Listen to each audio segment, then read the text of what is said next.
Je vais vite passer la parole à Michel Savy qui va planter le décor, si on peut dire, de notre débat d'aujourd'hui. Par rapport à ce que vient de rappeler le président, on a finalement une politique publique qui a faibli, je vais dire, par rapport à l'effervescence des années 13 à 17. Bon, la dernière information qu'on a eue à ce sujet date d'un moment que Jonathan Seban, ici présent, connaît bien, puis c'était le 8 juin, lors de l'inauguration de l'hôtel logistique Chapelle Internationale, où Elisabeth Borne, ministre en charge des Transports, a fait quelques annonces qui concernaient la logistique et le fret. Bon, avec un programme qu'on retrouve en partie, je crois que Jean-Marc Solézy nous le dira, qu'on retrouve en partie dans la LOM, dans le projet de loi LOM. Bon, donc disons politique publique qui s'est, comme je le disais, un petit peu ralenti après cette effervescence, donc. Mais, et je pense qu'on va le sentir au cours de cette réunion, des choses, des initiatives qui se sont faites, qui ont bougé dans différents domaines, en particulier dans la logistique urbaine, mais pas seulement, au niveau des entreprises en général, des chargeurs, etc., qui avancent. Bon, donc c'est un peu de tout ça dont on va débattre, à la fois en plantant le décor de la politique générale de la logistique et de ce qu'est ce secteur dans ses grandes lignes en France et à l'international. Je crois que c'est ça, Michel, dont tu vas nous parler globalement. Et ensuite, donc, en rentrant dans des expériences très concrètes à travers nos intervenants. Donc, je passe immédiatement la parole à Michel pour une dizaine de minutes. C'est ça, Michel? Merci beaucoup. Bien, bonjour à toutes et à tous, comme on dit aujourd'hui. Évidemment, en faisant semblant de ne pas connaître le sujet, le président Nègre a déjà dit l'essentiel. Et puis, je vais donner quelques définitions qui, pour beaucoup d'entre vous, seront de simples redites. Donc, j'essaierai d'aller vite, mais effectivement, d'établir combien la logistique est un enjeu économique, mais aussi social, territorial, environnemental, et qu'il y a besoin d'une stratégie dont la loi d'orientation fournit quelques éléments, mais incomplets et insuffisants en tant que tels pour être vraiment une stratégie organisée.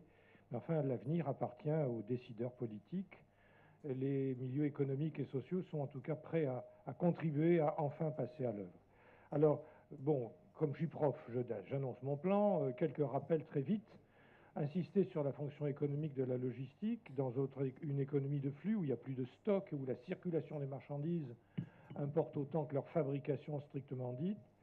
La mesure de la performance, qui est quand même un indice d'appréciation de la qualité de notre système, son adéquation à répondre aux besoins, et puis nos souhaits politiques pour une véritable stratégie. Alors, quelques définitions très vite. La logistique a plusieurs sens. Il y a trois grandes familles, à mon sens, de signification. D'abord, c'est des opérations logistiques, donc un traitement physique des marchandises. Les déplacer dans l'espace, ça s'appelle le transport.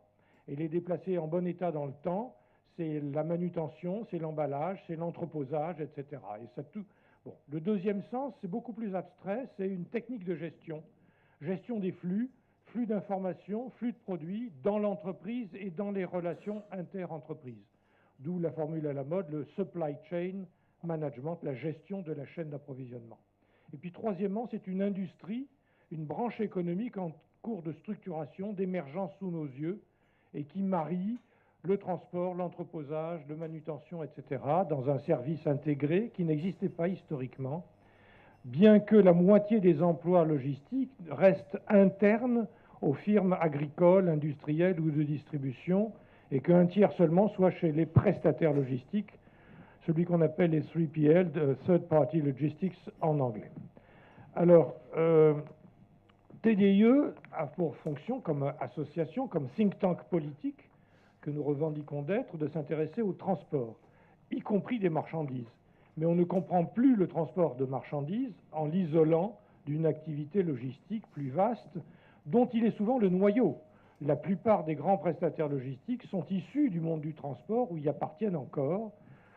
Donc, ça a du sens, c'est même indispensable de passer d'une vision transport de marchandises à une vision logistique, sachant que c'est un monde très divers et qu'il y a autant de solutions logistiques que de grandes filières économiques. Donc, au-delà des généralités que je vais dire, dès qu'on rentre concrètement, on ne distribue pas les médicaments comme on distribue les tomates, comme on distribue les produits, les vêtements, etc. Etc. Et donc, d'autant que la logistique, donc, il faut la considérer dans ces deux composantes.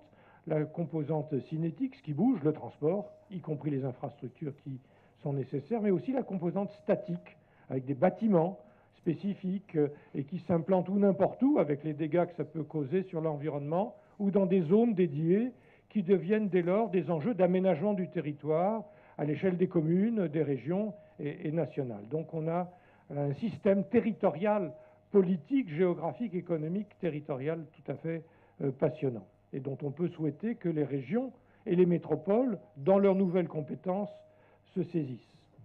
Donc j'ai dit que c'est une fonction essentielle. Alors là, je me suis amusé à faire un calcul. J'ai eu l'idée de rapprocher d'une part la quantité de marchandises matérielles consommées par habitant et par an. Donc on a des calculs, on compte tout ce qu'on fabrique en tonnes, tout ce qu'on importe, et on déduit tout ce qu'on exporte. Et ça fait plus de 10 tonnes par an et par personne de biens matériels. Alors ça va des cailloux à l'ordinateur, hein. C'est des tonnes de n'importe quoi, mais c'est... Voilà. Et puis on sait combien on transporte en tonnes. Et c'est environ 2 et quelques pourcents fois plus. Autrement dit, contrairement au slogan à la mode, on n'est pas dans une économie immatérielle. On a encore besoin de cailloux, de sable, de tas de produits impondéreux, mais aussi des produits que nous voyons sous nos yeux et qui méritent un transport et une logistique. Et le coefficient de transport, c'est-à-dire le nombre de fois où le même produit est chargé, déchargé, transporté dans une année, aurait plutôt tendance à augmenter. Donc, le transport, la logistique est plus que jamais une fonction essentielle, même si on est en des... Alors, est-ce que les tendances actuelles vont se poursuivre? Je me contente, on pourrait faire tout un débat là-dessus, mais ce n'est pas l'objet d'aujourd'hui, de reprendre les prévisions du ministère, qui nous dit quand même qu'à l'horizon 2050, et par rapport à l'année 2012, la trajectoire centrale de leurs prévisions, alors après il y a des variantes, ce serait d'une croissance de 90% du fret mesuré en tonnes kilomètres. Alors bonjour les problèmes d'infrastructure, de congestion, de pollution, etc., etc. Donc il y a lieu d'y réfléchir, même si à 50 ans, l'avenir est difficile, la prospective est difficile, surtout quand elle parle de l'avenir, c'est bien connu.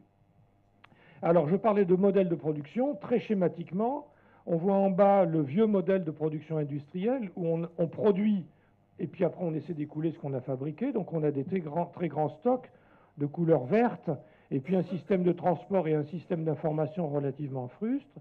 Alors qu'aujourd'hui, à la limite, idéalement, il ne faudrait ne produire que ce qu'on a déjà vendu. Et donc avoir un système beaucoup plus flexible avec en vert des stocks très réduits, mais en revanche un système de transport et un système d'information beaucoup plus performants pour accélérer de façon fluide et agile, comme on dit, la circulation des marchandises en s'adaptant à une demande de plus en plus imprévisible et variable. Alors, la performance, on pourrait là aussi approfondir, on n'a pas le temps, mais disons que par exemple la Banque mondiale calcule dans 160 pays dans le monde un indice de performance logistique qui marie 6 composantes: la qualité des infrastructures, comment fonctionne la douane,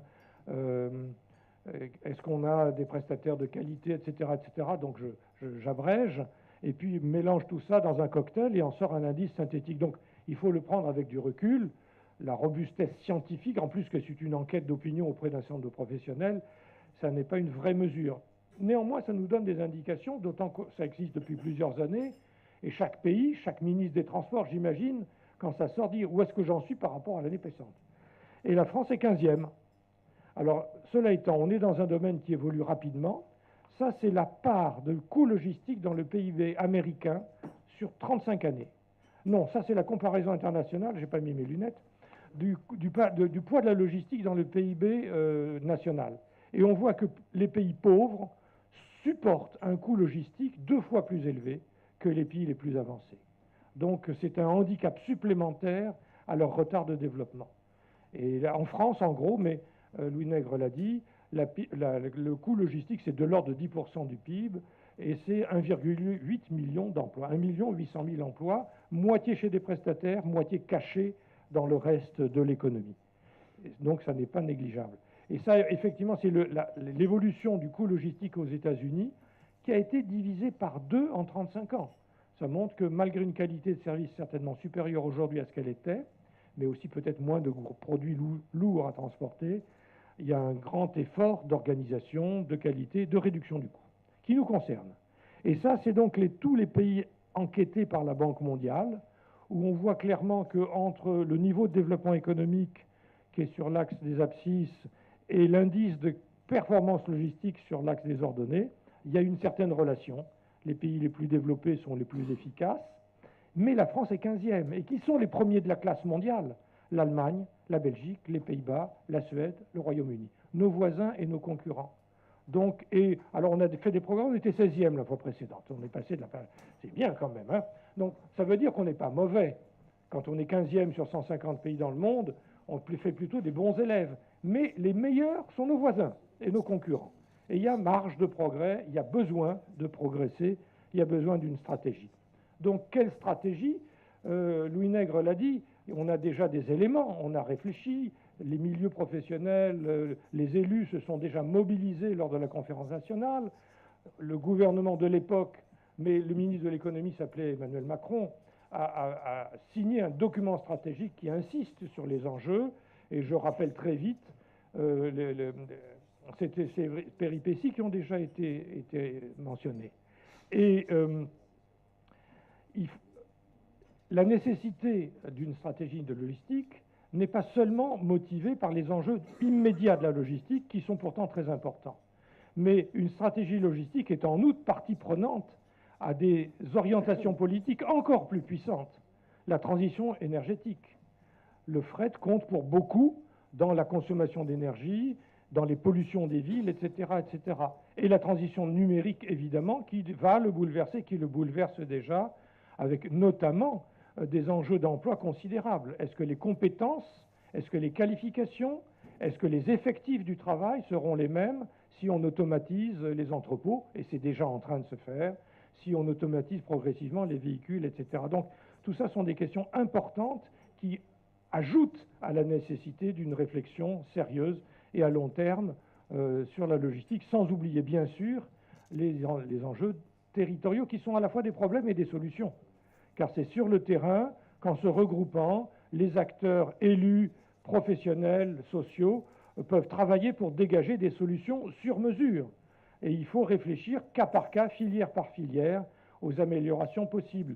La semaine passée, par exemple, il y avait une journée sur les opérateurs ferroviaires de proximité, où, pour ne pas les citer, les sources Perrier ont expliqué comment, mais c'était un travail de plusieurs mois de travail, ont décidé de revenir de la route au rail et faire des trains spéciaux de bouteilles avec des bulles entre leur source et le port de Marseille. Mais ça ne se fait pas en 3 jours, c'est trouver toute une chaîne d'acteurs cohérente, solide, robuste par rapport aux événements et qui est la condition indispensable. Voilà. Et donc on voit des régions qui commencent à comprendre qu'un SRADET sans logistique, il y a un trou.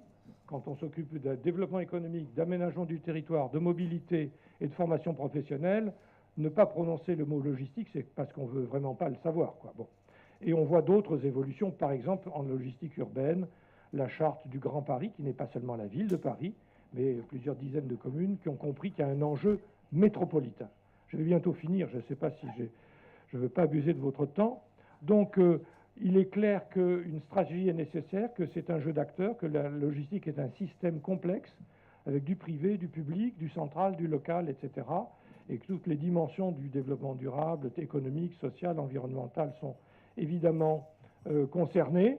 Le projet de loi d'orientation des mobilités a déjà des éléments de meilleures infrastructures, ça servira aux voyageurs mais aussi aux marchandises. Il y a déjà des éléments sur la relance d'un fret ferroviaire. Ça ne fait pas une stratégie cohérente, mais bon, la loi sera examinée dans 6 mois, elle peut évoluer et s'améliorer. Nous, on est prêts à y contribuer en tout cas. Et donc je pense que la logistique, c'est un vrai enjeu et que TDIE y est attentif depuis plusieurs années et devrait continuer à y être attentif et contribuer autant qu'il le pourra à cette évolution des idées, des décisions et j'espère des progrès. Merci.